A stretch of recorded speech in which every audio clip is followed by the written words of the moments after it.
Corona के सब variant BF.7 ने पूरे दुनिया में फिर कोहराम मचा के रख दिया है। चाइना, अमेरिका, जापान और जर्मनी जैसे देशों में इसने अपने मौत का तांडव मचा रखा है। चाइना में लगभग 10 लाख से ज़्यादा मौत हो चुकी है। अगर आंकड़ों की बात करें तो 70% आबादी चाइना की इस वक्त कोरोना के BF.7 वायरस से पीड़ित है। इंडिया में भी इस वायरस ने दस्तक दे दिया है। यहाँ पर 4 मरीज अभी कोरोना के सब वेरिएंट BF.7 के पाए जा चुके हैं।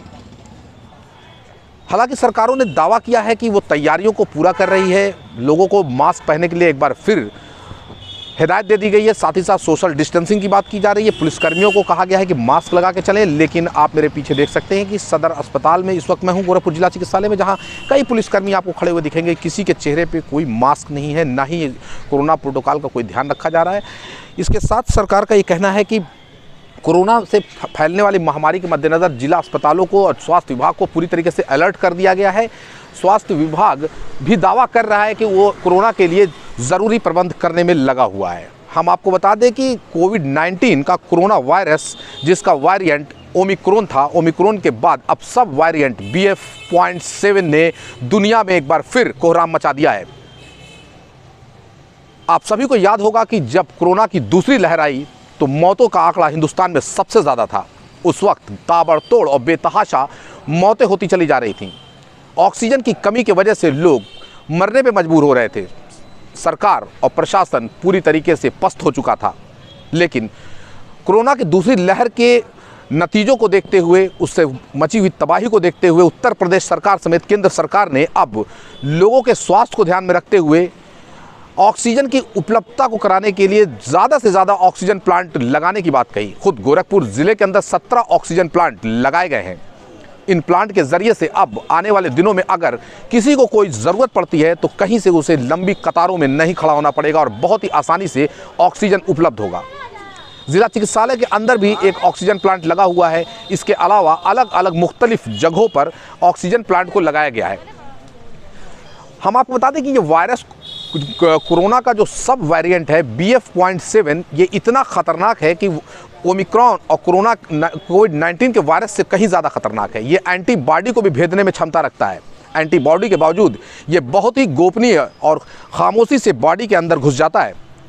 इसके लक्षण भी तुरंत ही दिखने लगते हैं। इसके लक्षण डॉक्टरों की माने तो बुखार, सर्दी, जुकाम और कार्डियक अरेस्ट तक हैं। बताया जाता है कि ये वायरस RT-PCR की रिपोर्ट में भी नहीं आता, यानी जो फौरी जांच कोरोना की जाती है उसमें भी ये चकमा देने में ये वायरस पूरी तरीके से उस जांच को माहिर है। बहरहाल भारत में अभी कोई पैनिक स्थिति नहीं है, ना ही यहाँ पर डरने की कोई स्थिति है। सिर्फ 4 मामले BF.7 के यहाँ पे आए हैं।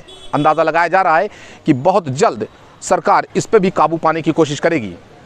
सरकार ने इसके लिए फौरी कदम भी उठा दिए हैं। एयरपोर्ट्स, रेलवे स्टेशंस और अन्य भीड़ भाड़ वाली जगहों पर कोरोना की जांच की जा रही है। आने वाले यात्रियों पर पैनी निगाहें बनाई जा रही है। उनका डेटा कलेक्ट किया जा रहा है ताकि वक्त पड़ने पर अगर कोई ज़रूरत पड़ती है तो उनसे संपर्क साधा जा सके। कल देश के प्रधानमंत्री नरेंद्र मोदी ने खुद एक आवश्यक बैठक की। सभी प्रदेशों के मुख्यमंत्री उस बैठक में शामिल थे। प्रधानमंत्री ने कहा कि मास्क ज़रूरी है और डिस्टेंस, दूरी को फिर से बनाना है। खुद प्रधानमंत्री ने मास्क पहनकर देश को ये संदेश दे दिया कि मास्क अब उनके बचाव के लिए भी एक जरिया बनेगा।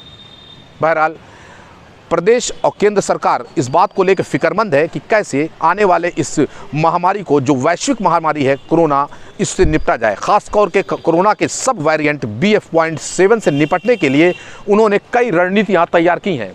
स्वास्थ्य विभाग के साथ जिला प्रशासन व अन्य महकमे अपनी तरफ से पूरी तरीके से मुस्तैद हैं। हिंदुस्तान के लिए, यहाँ के नागरिकों के लिए ये एक जंग की स्थिति है। हमें इससे निपटना होगा और इसमें निपटने में अपनी सरकारों की बात को मानते हुए मदद करना होगा। हमें वो सभी नियम फॉलो करने होंगे जब हम कोरोना के दूसरे लहर में फॉलो कर रहे थे, जैसे मास्क पहनना, सैनिटाइज करना, हाथों को धुलना, सोशल डिस्टेंसिंग बनाना। शायद ये बचाव ही हमें इस महामारी से बचा सकती है। प्रसाद लारी, गोरखपुर।